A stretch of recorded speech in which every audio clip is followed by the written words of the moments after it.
Hey, thanks so much for supporting our program. The Democrats are planning on impeaching Donald Trump for basically a bribery and extortion scheme designed to flip the 2020 election in his favor using the government of Ukraine. And apparently CNN and the president of Ukraine were within a day or two of each other of his going on the air and actually giving in to Trump and announcing that he was going to investigate Joe Biden, and the whistleblower blew it up.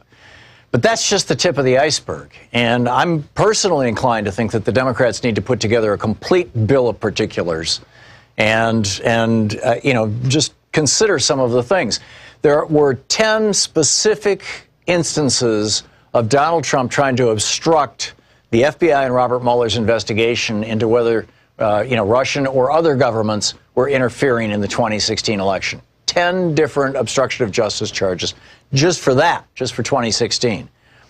Donald Trump has told subordinates that he'll pardon them. He has done some of it explicitly, with regard to, if, for example, telling people in the Department of Homeland Security, if you break the law building my wall, don't worry, I'll pardon you. And God only knows what he has said to Michael Flynn and to Paul Manafort. Both of them seem to be good soldiers right now.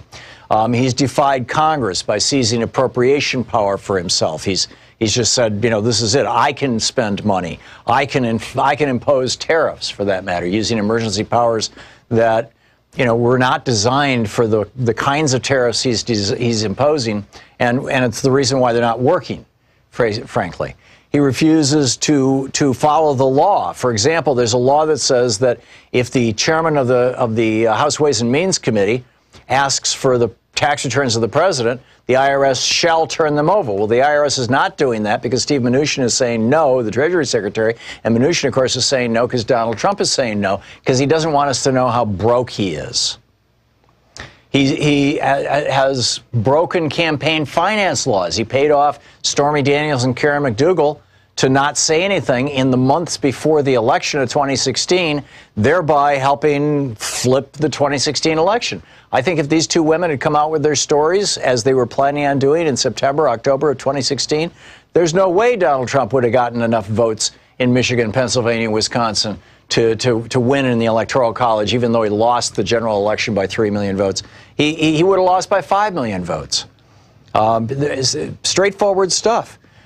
He invites foreigners to help his election campaign. I mean, hey, Russia, if you can get Hillary's emails, well, sure enough, they did. And now it's Saudi Arabia, it's Ukraine, it's China. This is just like downright illegally. He's surrounded himself with all kinds of people who have ended up in jail. That should tell you something. I mean, the last time we had a president who had so many colleagues go to jail was Ronald Reagan, who was also a gangster, basically. And before him, it was Richard Nixon. It seems like it's always the Republicans, right? He's deferring to dictators around the world, whether it's in Saudi Arabia or Turkey or North Korea or Russia or, Syria. He's giving them what they want. He seems to be abandoning human rights. He's jacking our national deficit. I'm not sure that's impeachable, but it certainly is, pretty terrible. He's supportive of hate crimes and white nationalist, not just their violence, but their general. Oh, they're very fine people, some of those Nazis. And he still stands by that. I think that it's time for the Democrats to say, here are all the reasons why this man is not fit to be president. Thanks so much for supporting our program. I hope you share this with your friends.